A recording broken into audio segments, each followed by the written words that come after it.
Olá, sou o professor Rubens Ramos. Com essa aula começamos o estudo da teoria da firma, abordando a teoria da produção, considerando o curto prazo. Vamos ver aqui os conceitos fundamentais, a ideia do que é uma função de produção e análise de curto prazo, considerando a proposta da lei dos retornos decrescentes, a visão de Malthus, da produtividade média decrescente, e na visão moderna do produto marginal decrescente. Os três conceitos principais da teoria da produção da firma é a ideia de firma, que é a empresa ou a unidade técnica que produz bens, sejam eles bens físicos ou serviços. Fator de produção, que são aquelas coisas que podem ser transformadas em produtos. E a produção em si, que é a transformação desses fatores de produção em produtos para venda no mercado. A função de produção é uma função que expressa a relação de transformação dos fatores de produção nas quantidades de produto que são obtidos.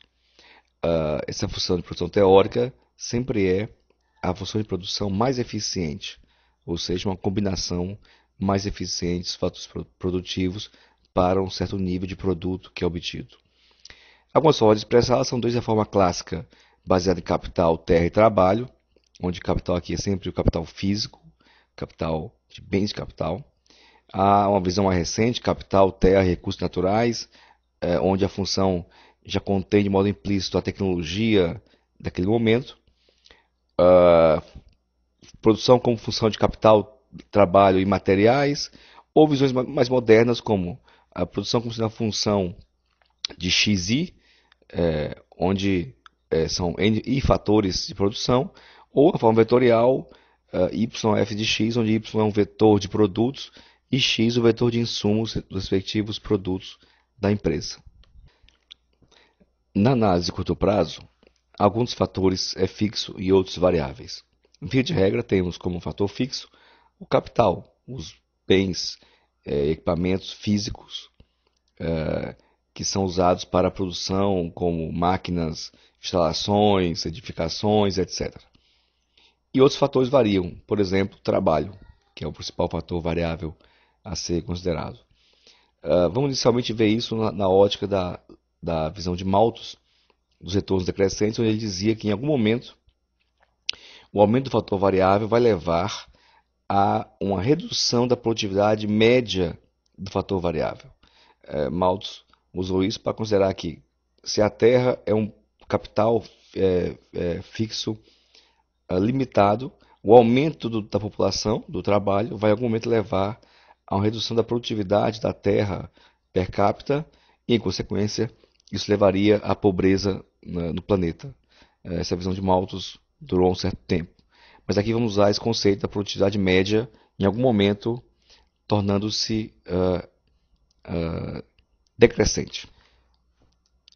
Inicialmente, vamos entender o conceito de produtividade.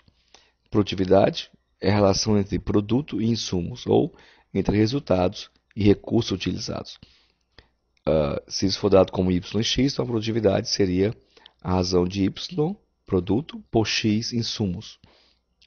Num gráfico YX, temos que a produtividade é a tangente do ângulo formado entre o eixo X e a reta que vai da origem até o ponto. Vemos aqui o ângulo alfa, a tangente de alfa é Y sobre X. Vamos então tentar construir um gráfico da função de produção com base na teoria de Malthus da produtividade média. Inicialmente temos aqui o gráfico de baixo da produtividade média, o gráfico de cima da produção. Nesse ponto, o acréscimo do fator variável produzindo um aumento da produção, um novo acréscimo de fator variável produzindo um novo aumento de produção e ainda numa fase crescente de aumento da produtividade média. Este ponto sugere que não apenas duas pessoas, por exemplo, produzem mais, mas a produtividade média de ambos é superior. Continuando, e aqui com um ponto que faremos como sendo o máximo da produtividade média, para a partir daí decrescê-la, vemos que o acréscimo mais o fator variável aumenta não só a produção, mas também a produtividade média de cada fator variável, digamos, o trabalho. E também vemos que a função de produção não poderá agora subir além da tangente àquele ponto marcado no gráfico de cima. A partir desse ponto, então, embora o aumento do fator variável, digamos, mais um trabalhador, mais trabalhadores, aumente a produção, a produtividade média do trabalho é decrescente, é menor do que o ponto anterior. E vemos isso pela tangente da reta que vai da origem ao ponto de produção, da função de produção no gráfico de cima. E continuando essa tendência, teremos não apenas a produtividade média decrescente e menor, mas também a produção passando a diminuir a partir de certo estágio de produção máxima. Vemos assim que essa forma de função de produção responde adequadamente à teoria que o Malthus propôs, onde temos a produtividade média crescente e também a produção, chega a um ponto onde a máxima produtividade, a máxima tangente é alcançada, a partir daí, embora havendo mais produção, tem-se a produtividade média do trabalho, por exemplo, decrescente. Há então um ponto de máxima produção e a produção então passa a declinar a partir de certo acréscimo do fator variável. Na teoria moderna, todavia, usamos o conceito de produto marginal decrescente. Produto marginal é a derivada do produto, da produção, em relação ao fator variável. Aqui, então, aplica-se a lei de Malthus para a ideia de produto marginal decrescente. Ele quer dizer, em algum momento, esse produto marginal vai começar a declinar. Vamos ver, então, se essa função de produção que foi aqui desenhada com base na teoria que o Malthus propôs, também atende a esse conceito moderno de produto marginal decrescente. Aplicando então o conceito de produto marginal, vemos que inicialmente a derivada na função é crescente, atinge então o ponto de inflexão, ponto de máximo ou mínimo, aqui no caso claramente um ponto de máximo, passa então a ser decrescente, atendendo então a lei de que o produto marginal em certo momento começa a ser decrescente, que é o caso aqui, e continua decrescente até atingir o ponto onde passa a ter valor zero, que vai ser o ponto de máxima produção. Na sequência ainda teria, continuando a ser decrescente, um valor negativo. Vemos assim que a função de produção traçada anteriormente também atende à lei do produto marginal decrescente. O produto marginal, que é a derivada, a função, é crescente até um ponto de inflexão, atinge aí um valor máximo e a partir de então torna-se decrescente, tal como o colocado pela lei do produto marginal decrescente. Temos então as três curvas, a curva de produção, no gráfico de cima, a curva de produtividade média, na parte de baixo, e também a de produtividade marginal, um pouco mais para a esquerda.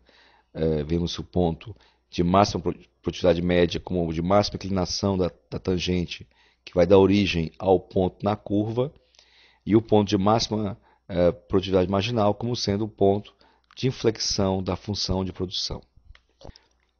Podemos então tentar ver alguns pontos adicionais dessas curvas. Se derivarmos a curva de produtividade média em relação a x, temos a derivada em relação a x de y sobre x, que é igual à derivada de um fator do primeiro vezes o segundo, mais o segundo vezes a derivada do primeiro, ou seja, dy dx vezes x mais y vezes d dx de 1 sobre x. Derivando, teremos então dy dx vezes x menos y 1 sobre x2, e botando x em evidência, temos x vezes dy dx menos y sobre x. Igualando a zero, para obter o ponto de máximo da função, temos x dy dx menos y sobre x igual a zero, o x sendo anulado, dy dx menos y sobre x igual a zero, dy dx igual a y sobre x, e como dy dx é o produto marginal e y sobre x é a produtividade média, temos então que no ponto onde a curva de produtividade média cruza com a curva de produto marginal, é o ponto de máximo da produtividade média. Temos então alguns pontos teóricos dessa função de produção: o ponto de máximo produto marginal, ponto 1, o ponto de máxima eficiência, o ponto onde a curva de produto marginal cruza com a curva de produtividade média no seu máximo, e um ponto de máxima produção, que é o ponto também onde o produto marginal é zero. Percebe-se assim que as regiões A e B são as regiões mais prováveis de produção da empresa. Essa foi a aula, então, do curto prazo, da análise da teoria da produção. Não deixe também de assistir a aula seguinte que aborda essa teoria no longo prazo. Obrigado, eu sou o professor Rubens Ramos.